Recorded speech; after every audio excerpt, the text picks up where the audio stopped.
What's going on, awesome people? Here we are once again, day 11 of the 31 days of the Awesome People Instagram Live series. In case you're joining for the very first time and you have no idea what I'm talking about, so as part of the Unite and Conquer community that we have the Awesome People podcast that I've had the pleasure of producing. And then during December, I wanted to make sure I get in a lot more conversations, and IG Lives are such an effective, easy, cooler way to be able to connect with some really great people. And I was like, you know what? In the month of December, I want to have 31 days of interviews with the most awesome Persian entrepreneurs, artists, creators, just badass people doing some great things to unite us, to make us stronger, to represent us better. And my guest today certainly is doing that, has been doing it for a couple of decades, and it's my pleasure to be having her as part of the conversation. So thank you for everybody that's been joining the past 11 days. We've had some awesome guests in the past, awesome guests today, awesome guests coming up in the future, and I'm greatly appreciative of all of you that have been joining in, who've been commenting, and just strengthening our community. So I appreciate that. I also want to let you guys know that on Wednesday, December 29th, Zendegi is back. And if you don't know what Zendegi is, it's our Persian music live stream. And we're doing a special 5-hour episode featuring 3 of our DJs, DJ Kia, DJ Yazan, DJ Sam. I'm going to be having a pre-show program. It's 5 hours of amazing Persian music to celebrate our music, our culture, our artists, our musicians, our lyricists, everybody that's involved in creating the Persian music that we dance to, that we celebrate to, that we cry with, and all that great stuff. So mark your calendars, Wednesday, December 29th, Zendegi. We're going to be making 2 massive announcements. At least it's massive to me and what we're trying to do here to build our community. And hopefully you'll be a part of it and we'll enjoy the news that we have coming up. Before I introduce my guest for today, I want to talk just a little bit about charity and fear. Charity, because the holidays are right around us, and even though we should all do whatever we can to be charitable and help others around the year, definitely we should try to make it happen during the holidays. And my guest today, Suzi Khatami, is doing something amazing every single year, which is a toy drive for the UCLA Children's Hospital, which we'll talk about in more detail for sure. I want it to come from her mouth. She does so many great things within her community in general, and we hope that by talking about the great things that she's doing, that it'll transfer to you so that you can do even more than what you guys are already doing in your own neighborhood. So the charity part is basically me telling you that if you know of somebody, a Persian, that is doing something really, really, really amazing for the Persian community, especially for the holidays. I still have a couple of spots left in December. I would love to dedicate an episode to that individual so that we can spread the word and hopefully support them in their mission. So if you know of somebody, a friend, a family member, yourself, please message me and let me know what awesome thing that you're doing so that we can go ahead and amplify that message and that we all huddle up around you so that you make the biggest impact you can possibly make. With that said, the part about fear is this. It's this right here. I want you guys to know that every time that I do these IG Lives, or if I do my Awesome People podcast, or all the videos that I make quite often, there is a certain level of anxiety, stress, and even fear that's in there. But the reality is that this is just a camera. It's just a piece of phone equipment, nothing special, And like there was a guy, Gaur Gopal Das. Google him up, And he was just talking about how this fear, we just need to kind of get rid of it and focus on our purpose, And if this piece of technology, a phone that allows us to do IG Lives, that allows us to communicate with other people and have conversations, we should embrace that technology to further our mission. So I just want to say that part to encourage any of you who are shy about getting in front of the camera, who are nervous about it, but there's something deep inside of you that you want to get out to the world and just make your life more purposeful and meaningful. Please do it. Screw the fear, screw the anxiety, face it, and just be the best person that you could possibly be to make your life more enjoyable to you. Make yourself happy, and then the people around you will then be the beneficiary of your happiness, your kindness, and everything else that you can bring to the world. So do that. And with that in mind, I do want to bring in our awesome guest today. She is somebody that if you're in the Los Angeles area, you have heard her amazing voice throughout the years. And she has been a jewel in that community And by being a jewel in the LA community, by extension, you become a jewel of the entire Persian community just because of how powerful of a voice that LA has and people like Suzi Khatami. So it's my distinguished pleasure to bring on Suzi John in just a few seconds. Story, and we just have a good chat about a couple different things. You know, technology also has delays, so there we go. Durud bar shoma, Suzi John. Back. Good morning. Let me take off these glasses and try to look young. That's one thing when you get older. If you're not used to wearing glasses, it's very bothersome. You look so sweet. You look so sweet and beautiful, and I love the flower in the background as well. And thank you for paying attention to everything, Imam John. Of course, I was looking for my AirPods all of a sudden. Yes, go ahead. Continue. Well, first of all, let me thank you for including me in your lovely, exciting program. I'm delighted to be part of this and that you thought of me, and it's a pleasure being here. Even though I must admit, throughout the pandemic, it's almost coming up to be 2 years, I've become very lazy and homebody. Unlike my lifestyle before it, I used to always be out 24/7. I didn't even know how it felt to be home, to sit on my sofa, watch TV.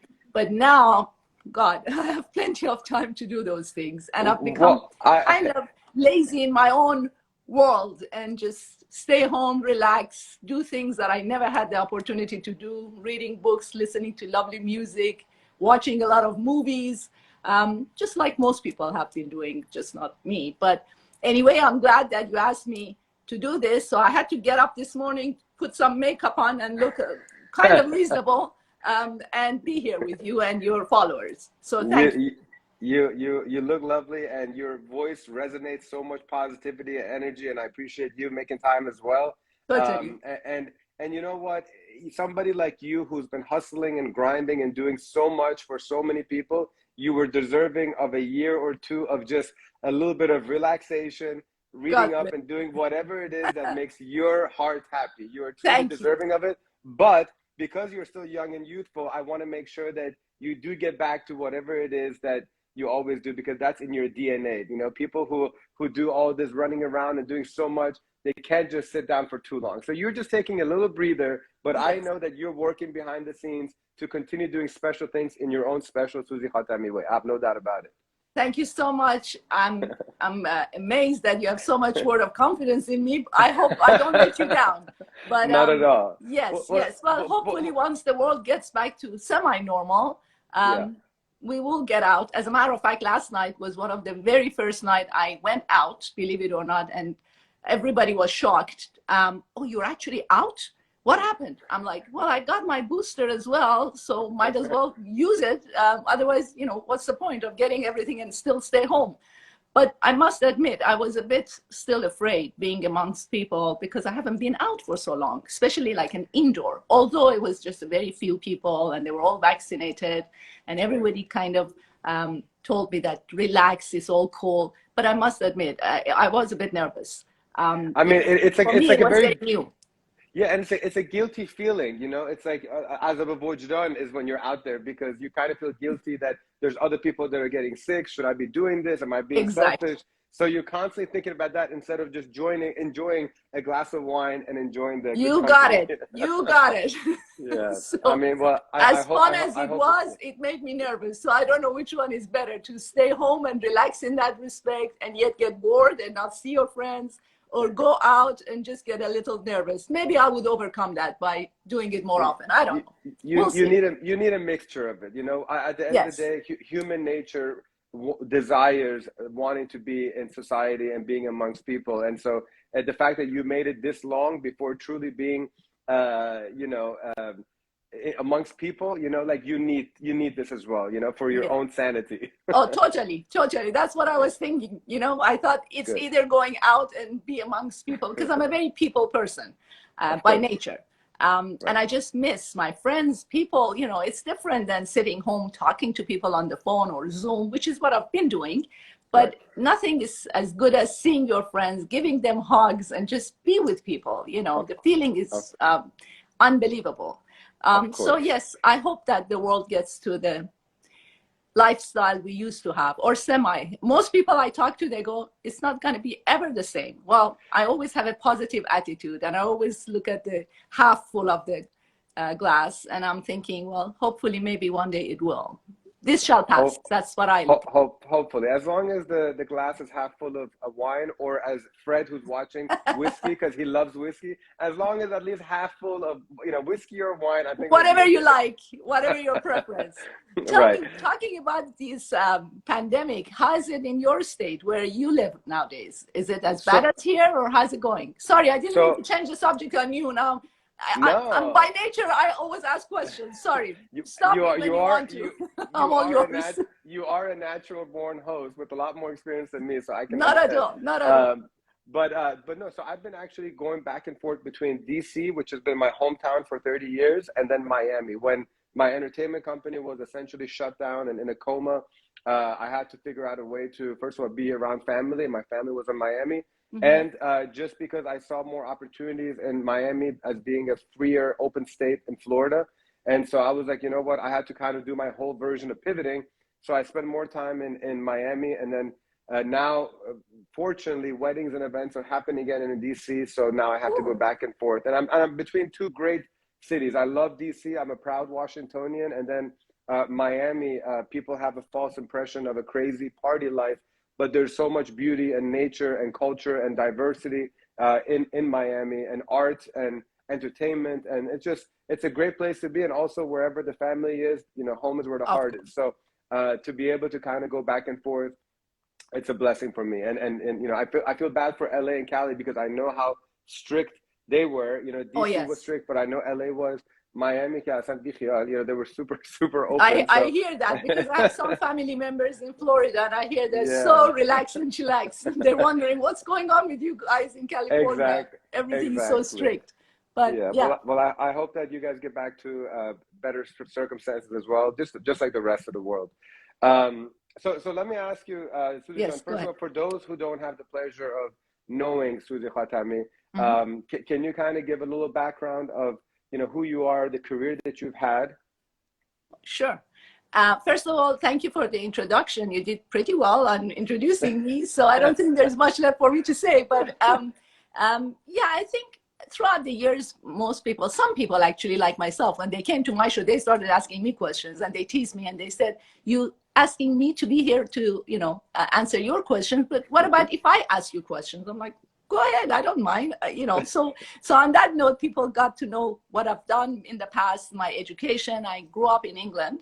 I left Iran 77 and went to London and with family.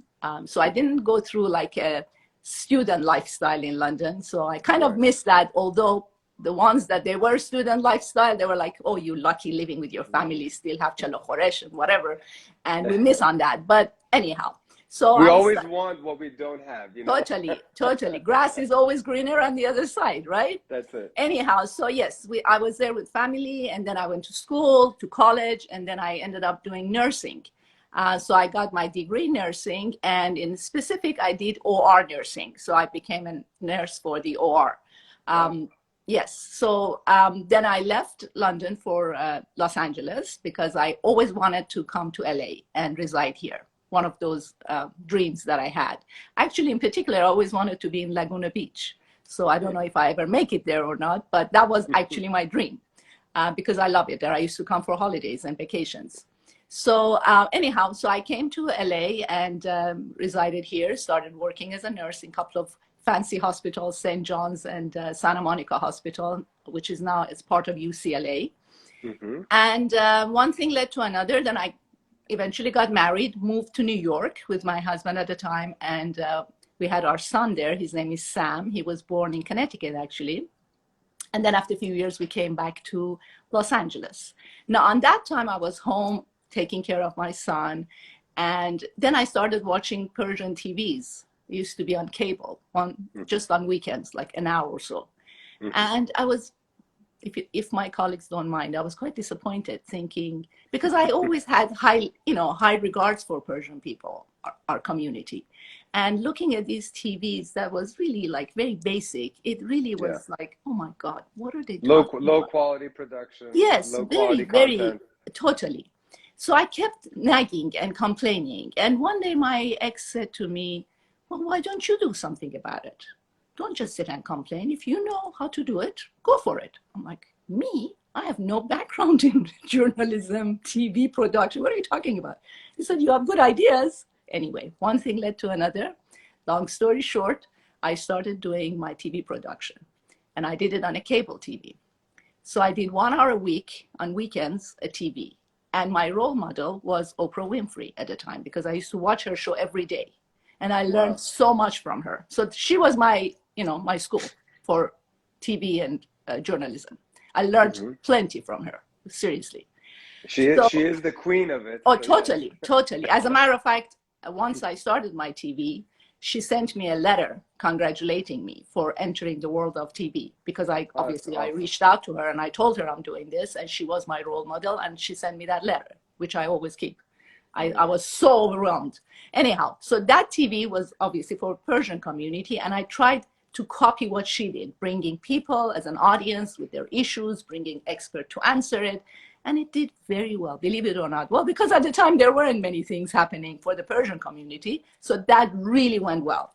Within a couple of weeks, everywhere I walked on Beverly Hills, people got to know me. Oh, you are Suzi Khatami, you're having that show. So I knew that people are watching. 1 second. At that time, was it in Farsi or was it English from the very beginning? It was in Farsi at that time, but with an exception of few guests of mine, experts who couldn't speak that much of a Farsi. So I let them speak English, and then I would translate, because I felt like people who used to come to my shows, they weren't so good at their English. So based on that, I wanted to kind of attract them first.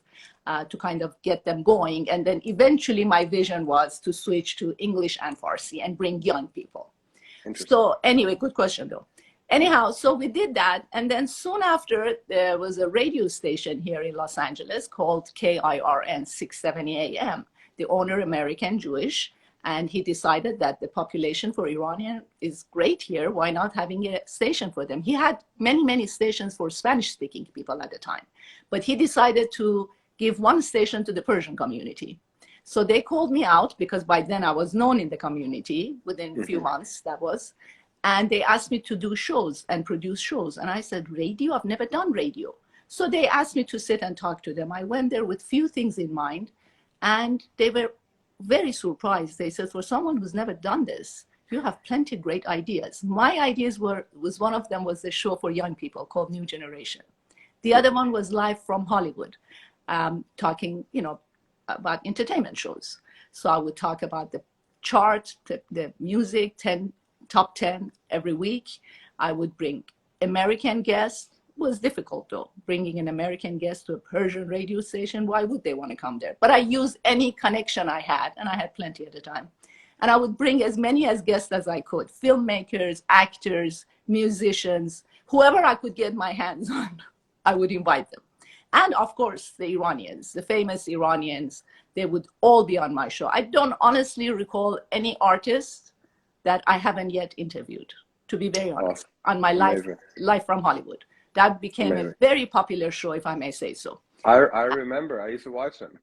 There we go. So yes, so I worked for that station for many, many years. And then I gave up. I resigned in 2014. And left to do my another passion in life, which was real estate. I went and studied real estate, got my license, and wanted to just experience that world. And as I'm doing that, Dr. Holakui, who also had a show in 670, he also resigned, and he wanted to open up his own radio station. So we talked, and he asked me to go and help him out. So I did. And he offered me some shows. I said, no, I don't want to do any more radio. I'm happy not doing any work in the media. He said, no, we need you. So kindly enough, he can be a very convincing man. But he's like my uncle. He's like, nice. Very good friends of our family. I've worked with him for many years by then. So it was hard to say no. So I said, okay, sure, I'll do a couple of hours a week. And we accepted that. So I did that. And eventually I was tired of that. It was a year and a half I was doing that. And yet I was very busy in my real estate world. So I begged him, please let me go. I am always with your station, but I just want a break. And he agreed on it. So I gave up that and I continued with my real estate. And I asked my son to join me. At that time, he was working for a company 9 to 5. And he was happy, but he's not a 9 to 5 guy. So I suggested that he should come to the world of real estate. You know your son's likes and dislikes. Usually moms know, and I did. And I'm so happy. If I did one thing right in my life was to offer Sam to join me on a venture of real estate business. And that's so cool, like a mother and son duo. Yes, but before we know it, he went way ahead of me. And I was so thrilled. And that's basically what I really wanted and had in mind. So once he got where he wanted to be, I slowly stepped down and let him handle it all. So then I decided to kind of take it easy in my lifestyle because I just been working all the time. And what Dr. Holoku always says, we're not in this world to always work. We have to enjoy our lives. And I thought, you know what? It's about time for me to take a break, go on vacation, enjoy the rest of my life. So I slowed down until I met Fred Parvane, my dear friend, who thinks very highly of me. God bless him. And he says, what do you mean you're not gonna work in the media? We need you. We need people like you. So then we talked about doing the social media, podcasting. So he helped me out actually to begin with. He really pushed me. God bless him. So I did. So I fell for it. So I started the live. So anyhow, so I did that, and that was maybe a year before pandemic that I did this, but it was light and easygoing. It wasn't, it was nice. It was nice enough. It was because I always have a passion for this kind of a thing, So I did it. And that podcast was the Live with Suzi, correct? Yes, Live with Suzi. I kept that name, Live with Suzi. So we did the podcast. It went on YouTube, social media, everywhere, once a week though. And I always interviewed artists mainly of all kinds of background. They could be authors, singers, musicians, filmmakers, you name it. And shows are always been bilingual, Farsi and English. From the time I started my radio station at 670, I had shows that they were either or. And on that note, especially I got a lot of young people involved. Young people like my own son who are born and raised here. They do speak Farsi, like my son says, well, I know chelo kebab when I go to Persian restaurant, but I'm not really Persian, Mom. I can't, and he's right. So as the rest of the kids, same as he, which is why I did this. So young people have an interest to come and be part of their Persian practice, My mom likes to hear me on the Persian radio type of a thing. So they would come and talk about what they wanted to do. Right. And so Farsi and English, either or, did pretty well amongst young people in particular. Although I had sometimes calls from parents or Mamam Bozorg sometimes saying, please do this job. This is so good. Our English is getting better because of your show. We're learning. I'm like, oh, that's nice. I'm happy to hear that. And sometimes some people were like rude enough to say, oh, this is the Iranian radio, خانم رادیو ایرانی شما برای چی انگلیسی حرف میزنین? I was actually going to ask you that question. How would you respond to that type of pushback? What would you say to them? Well, I would say, first of all, when I went to the media, I knew, just like anything else, you cannot please everybody, right? Mm-hmm. So that was always on my mind. Second of all, I always had reasons for things I did. It wasn't just random that I decided to do bilingual shows, English and Farsi. I had my own reasons. So I would share with them. I wouldn't take it personal. I wouldn't, even if some people, luckily, knock on wood, I didn't have any rude people, really. Maybe some people had questions. And I would be happy to discuss it with them and tell them where I come from. Why do I do what I do? And then they would be convinced and they would actually say, sorry, you're right. Continue. Good luck. That was really the bottom line, which is why I liked people to ask me questions. Mm-hmm. Because I had reasons. It wasn't just randomly that I just wanted to. یکی به من یه دفعه اون اولا گفت خانم خاتمی ما میدونیم شما انگلیس درس خوندین انگلیسیتون خوبه لازم نیست پوز بیاین. Okay. That was not my reason, but anyway. At the end of that very conversation, she was the one who apologized, and she actually became my friend and the biggest followers. Nice. So Banke, I spoke to her and I told her, this is really not it. I'm sorry you have that kind of an opinion of me. You don't really know me. But when I explained the reason I do this, so that our Iranian generation, young generation, who we want them to be part of our culture and be proud of it, have a place to come and share their things. And they don't always speak good Farsi, and they're shy to speak Farsi when they want to explain what they do, what they study, their business. Therefore, they don't come. So if you want to encourage them to be part of this culture, you have to let them be who they want to be. You can't force them to speak Farsi. And just because someone doesn't speak Farsi doesn't mean they're not Persian, they're not Iranian. Don't exclude them. So by saying these things, which is really what I believe in, she accepted it, and she said, oh my God, I'm so sorry. You're right. I'm going to be your #1 fan. And she was, because every once in a while she would call me when we were on commercials and during commercials, and she would thank me and etc. So not that I necessarily want people to thank me either, but I want them to know when I do things, I obviously have a reason. And also there was so much, there's so many other Farsi speaking shows already out there. Totally, which is what I also said. Absolutely. Yeah, and not everyone has to like my shows because I am me, my style. For example, my life from Hollywood was the same manner. I just had my style. I would do things differently because that's me. This is who I am, and I represent myself through my shows and how I do it, how I interview people. Not everyone has to like it, and I get it. That's okay. There are other shows they can tune into, bottom line. But so far, so good. I mean, working in the media, in the Persian community for almost 20 years plus, I can't believe it, because I'm only 21, Iman. How could I 21 forever. 21 forever, you got it. But let me ask you, Suzi Jan, like you in 2014, it just seemed like you needed like a full break, is what I'm kind of understanding. And like, you know, just because I always want to, you know, be very real with our community. Was it getting overwhelming? Can you kind of talk about the negative part and how you overcame it and stuff? You know, let's be as real as possible about it. Of course. Real is my middle initial. I have nothing to hide. I'm very proud of what I've done. There was no animosity between me and the station at all. What happened was, initially I started with doing one show, live from Hollywood. Then I started New Generation adding to that. Then at some point, they asked me to do the talk show, morning talk show from 6 to 10, which I didn't like, not because I don't like talk shows, but I didn't like the hours because I had to be up 4:30 every morning. And I'm not a morning person. Asked me to stay up till 2, I would.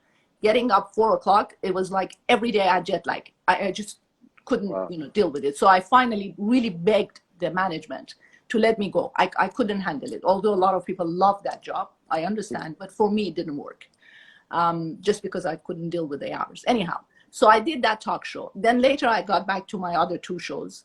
And then towards the very end of my work at the station, the last couple of years, they asked me to become their assistant program manager. And I accepted it. So that became kind of a full-time job all by itself, as well as doing my other shows. And it was just too much to handle. As well as I realized I've reached the ceiling. There was no more happening for me. And until I have reasons to be doing something, I want to move on with my life. And I also believe, Iman Jan, unlike some of my colleagues, with all the respect I have for everyone, of course, and their opinion, to me, you got to leave when you're at the height of your wellness in whatever you do. Yeah. I don't like to be somewhere that people say, oh God, it's her again. I just, I like people to miss me and say, oh, and that exactly happened, because when I left, it was the height of my, work, and everything was doing so well. Everybody was, what happened? Why aren't you working? What are you going to do without you? From listenership, viewership, to people who I have interviewed for the past 20 years, all the artist friends I have. Everybody questioned me. We're going to miss you. Who are we going to interview from? That's what I like about people to talk about me, rather than, oh my God, here she goes again. We turn the radio, she's going to talk again. Or we turn the TV. I just want to leave and move on. That's one reason. The other reason is I get bored. If I'm bored with my own job, then I'm not serving any purpose. Because really, I did media because of the passion. I didn't need the money. Luckily, I had my money from elsewhere, from my other jobs, from everything else I had in life, investments, etc. So that was something mainly a passion of I have. And if I am not satisfied, might as well leave. You were true to your heart, and then Fred decided to water that plant again and bring you back in 2019. So you mentioned that there isn't many artists that you have not interviewed. So I want to kind of ask you, what is the most memorable interview that you've had? Dariush. Why is that? Because when I lived in Iran, I never listened to Persian music. Sorry to all the Persian artists. And I never watched Persian TV. I just wasn't. I guess I grew up in a family that, I don't know, I never learned to do those things. My radio station was always on Radio Hamrah, which played always American music. Yeah. And from childhood, I listened to Pink Floyd, Jethro Tull, you name it, Jim Croce, whatever. That's Santana. Why you and Fred get along so well. Yeah. So I never, I'm not saying I'm not Persian. Of course I am. And I'm very proud of it. I'm just saying, I wasn't your typical, like a lot of Persian TV. I would go next day to school. People talk about it, my friends. I didn't know what they were, like series they were watching or sitcoms. I really hardly knew them. One singer that I used to like and listen to was Dariush. And I think that's because of my older brother. I'm the youngest in the family. And my sister at the time was in London studying, but my brother was home with me, and he's older, of course, than me. So Pink Floyd, Jethro Tull was his type, and that's why I got to know them. Amongst all the Persians, the only one he listened to was Dariush. Okay? So I got to know Dariush. And as a young kid, I also liked his look. He looked cool, beard, nice, whatever. And I was very young, of course. So when I came here and I got to know Dariush, I asked him, and I told him on our interview that I couldn't wait to sit and interview. That was a dream for me to come true. Awesome. And I was so thrilled having that interview, only because of my childhood dream that I had and the music that I knew. But other artists that I got to know when I lived here, in the Persian community, of course, and I started interviewing them. For example, Behruz Vusughi, right? A known actor in Iran. Of course, yeah, legend. I had never watched any of his movies. First of all, I was a bit young at the time. Not even Qaisar? Qaisar, I heard from my brother. He went to his movie. He would come home. He would imitate what he said, right? Amazing. Yeah. And I just could understand a little bit of that, but they didn't take me to that movie. So I didn't know Qaisar. So when I did my talk show with 670, there was an opportunity to speak to Behruz Vusughi. And I had no idea about his movies. I just knew he was a big guy in Iran, a big deal. So I immediately went, and those days, believe me, there was no Google and none of these. So with great difficulty, I must add, I went and studied whatever movies he did. And I went to Aghay Chamanara here on Westwood Boulevard. He passed away, yes. Yeah. And I got some of the movies he had on videos and what have you, and watched. So by the time Mr. Vusughi came to my show, the way I interviewed, and he told me, because I told him, I was honest. I told you, honestly, it's one of my, I said to him before the interview, well, I know how famous you are, but I don't know you. But I'm going to study you before you come to the show. And I promise you that. So he knew that. After the interview, and he was in the studio, not a phone or anything, live in the studio, he said to me, no one has interviewed me as good as you did. Congratulations. Honestly. Amazing. And he took me to lunch. He said, I want to take you to lunch. You have time? I said, of course. And he was so kind to me. And he was so overwhelmed that a young person like me, who had never seen his movies back at home, did my work so well. And that's exactly I'm quoting what he said. He said, no one has interviewed me. Even the ones who knew me, they're old enough, whatever, the way you have. So that gave me a lot of, happiness and confidence that, hey, I can do things, even if I not necessarily know them from back then, because you can always study and work hard and do it properly. Yeah, it showed that you cared for your craft, you know, that you Totally, actually went into totally. doing your research and being prepared. Because I respect my viewers and listeners.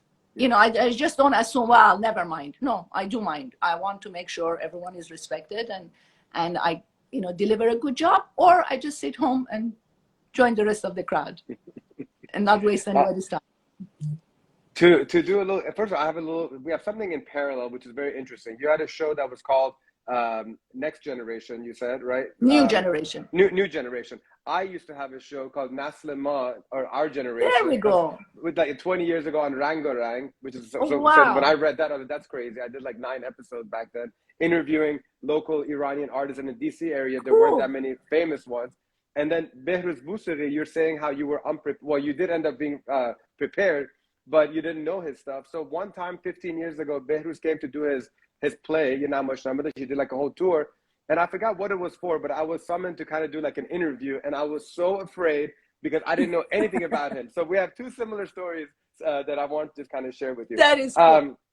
To transition, because I'm seeing that, wow, time flew by, 35 minutes. I want to make sure that we spend some time talking about the charitable efforts that you do in the local community, and especially your annual toy drive for the UCLA Children's Hospital. So feel free to, in your own words, kind of tell us how you got started. Now that I know that you were in nursing in that whole place, I can see how you're kind of giving back to the hospital area. Smart guy you are. Yes, but that's very related to that. Actually, the whole thing comes up because of my nursing training back in England. Because I remember at the time when I did my nurse training, we used to go to different floors and, you know, see different things. And I remember one Christmas, my floor was pediatrics, working with kids. And it was Christmas time. So we used to put a Christmas tree, put some, you know, stuff for the kids, and kids were very miserable. Besides their illness, they were just mentally miserable that during Christmas they had to stay in a hospital. And that really broke my heart. And even then, as a student nurse, I didn't have much money. I went and got them some stuff. And I remember on Christmas Day, I brought them the stuff. And the doctors would send as many kids home as they possibly could, even with their illness, just for the holidays, and then would have them back. But there were always a few that no matter what, they couldn't send them home. So I took gifts, very little, and took it to them. And you should have seen their looks. And I'm not talking about kids who are, you know, underprivileged or didn't have a family to. It's just the thought. It's what you do for someone. And I could see them smiling and feeling so loved and happy. And that stayed with me. And back then I was early 20s, you know. That really had a big impact on me. And I thought, in life, I have to do something that helps. Doesn't matter how little it helps, but it helps someone. If someone smiles because of an action I took, that makes me happy. Maybe it's very selfish of me, because at the end, I want to be happy. But I carried that in my heart until I came to LA. Once in LA, before even media or whatever, I started helping out a children's hospital on my own. And few friends and family around me who they knew about it, they would help out and they would get me presents as well, and I would take them. So that stayed with me until I went to this 6-7 a.m. radio station, right? And the first year I was there, the general manager, I had a party. I used to throw a lot of parties. They came to my home, and it was for the Christmas holidays. And I had half of the, living room full of toys. And naturally, he asked me. His name was John Paley, general manager at the time. He said, "My God, you're spoiling your kid. You only have one son, right?" I said, "Yes." He bought him all these toys. I said, "No, that's not for Sam." He said, "What is it for, if I may ask?" I said, "It's for the hospital, Children's Hospital, UCLA." "What for?" I told him. I said, it's like a toy drive, but very personal. He asked me there and then, "Would you do this on your radio show? And our radio gets credit for it. And it would be great if you agreed." And I said, "Yeah, of course." So I did. And before you know it, I ended up taking 2,000 plus toys every year. Wow. Because of the listenership, of course. And then after, when I resigned from the radio, I believe they still continued on their own. But then when I moved in with Radio Hamrah with Dr. Holakouee, and he knows about it. And his son, who also has a show there, Farid, who's also a psychologist, and I'm very friendly with them. He said, Suzi June, come to my show, talk about it, let's do it ourselves. So I did that too for Radio Hamrah as well, and continued that. But last year, because of pandemic, when I called the hospital to arrange it, they said, let's do it through the Amazon site. Because of the pandemic, we can't have you bring the toys anymore physically, And I said, okay.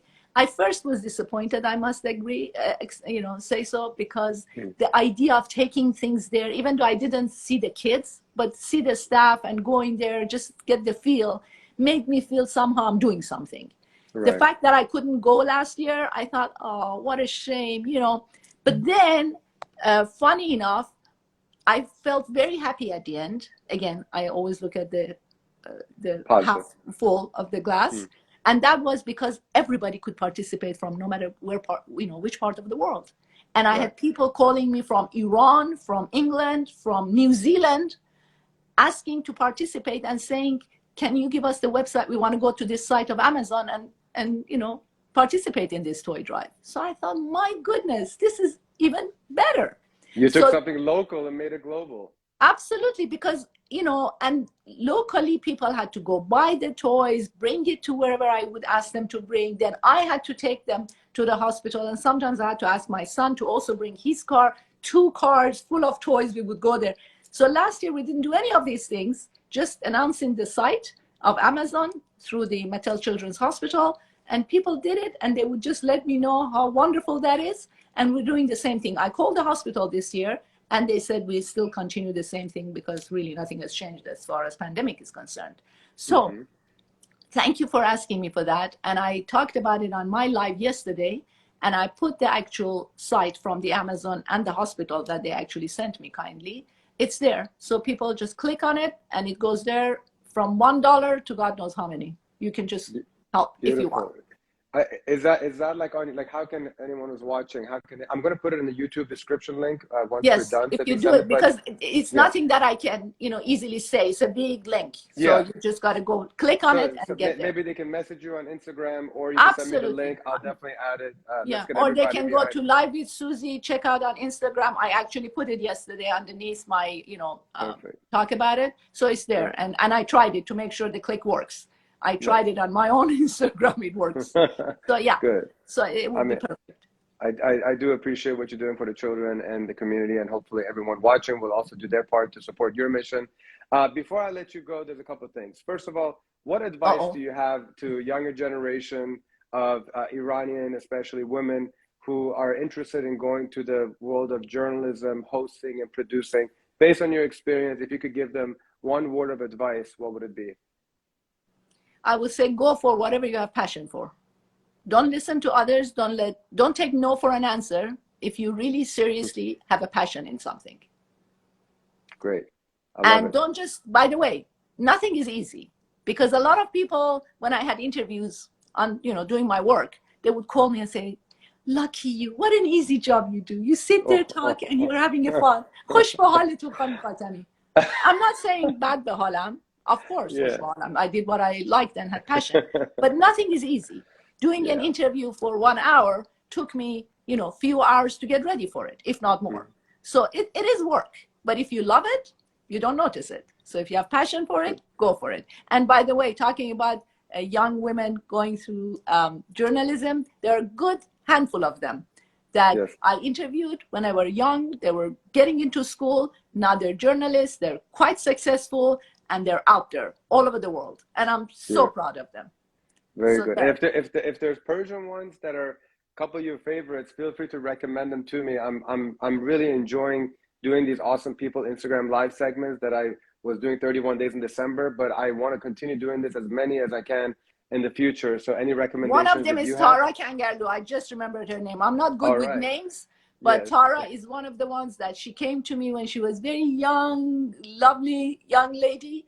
And she, she finished, I believe, in UCLA journalism school. And she is now famous, highly up there. And I'm so proud of her. Is she related to Suzi Khatami from Voice of America? Or no? I don't know, honestly. That I don't know. But she just came to mind because she's on my Instagram and we talk often. Yeah. And she did wonderful job because she's very passionate, and I knew she would do well. Nice. So that's one example. In closing, you know, I'm very certain that all that you do is really to do whatever you can to promote artists, to promote our culture, unify us. You've obviously done an incredible job throughout the years. What if you had a message to Iranians all around the world? What do you recommend that we can continue to do so that we shine a brighter light on our people, on our culture, on our history? If you have any suggestions of what we can do to strengthen our community and present us better to the rest of the world, I would greatly appreciate your thoughts on it. Well, one thing I noticed in our community, not to be negative at all. Just real. I am a positive person, but what I've noticed is when we become successful, we tend to forget to take other people's hands with us and lift them up. We just focus on ourselves and we move on. And that's one thing I think we need to focus and remember who we were when we first started and how we appreciated other people's helping us, and just hold other people's hands and let them also move on with you, and just help them out. We all need help. This togetherness is something we miss. We are all individually very successful people, Iranians in particular I'm talking about, of course, very successful Iranians on their own. But as a community, we're having a lot to learn. We need to work. There's this one saying that I heard a long time ago, and it was like, the same people that you meet on your way to the top are the same ones that you're going to meet if you ever dip down. And you know, life is a roller coaster, that you can have the highest of highs, lowest of lows.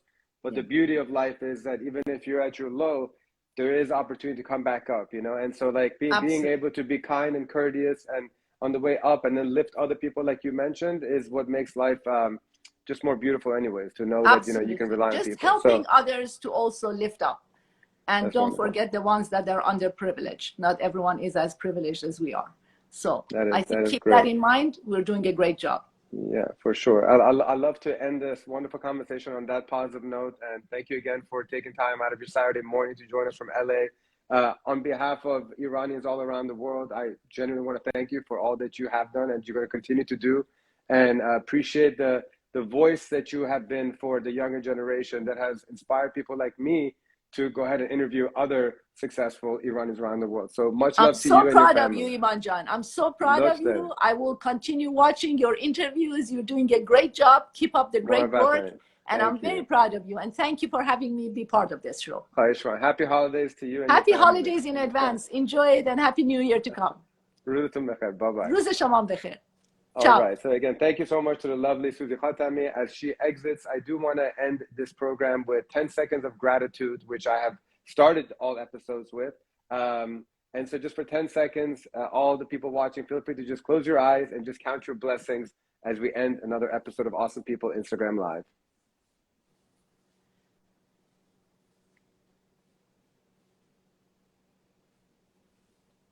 All right. On that note, ladies and gentlemen, thank you and have a wonderful rest of the day. Tomorrow, my guest, 6 p.m. Eastern, is Pupak Golasorki, one of the premier wedding planners in the world. I've had the pleasure of doing a few hundred weddings with her. Can't wait to talk to her about weddings.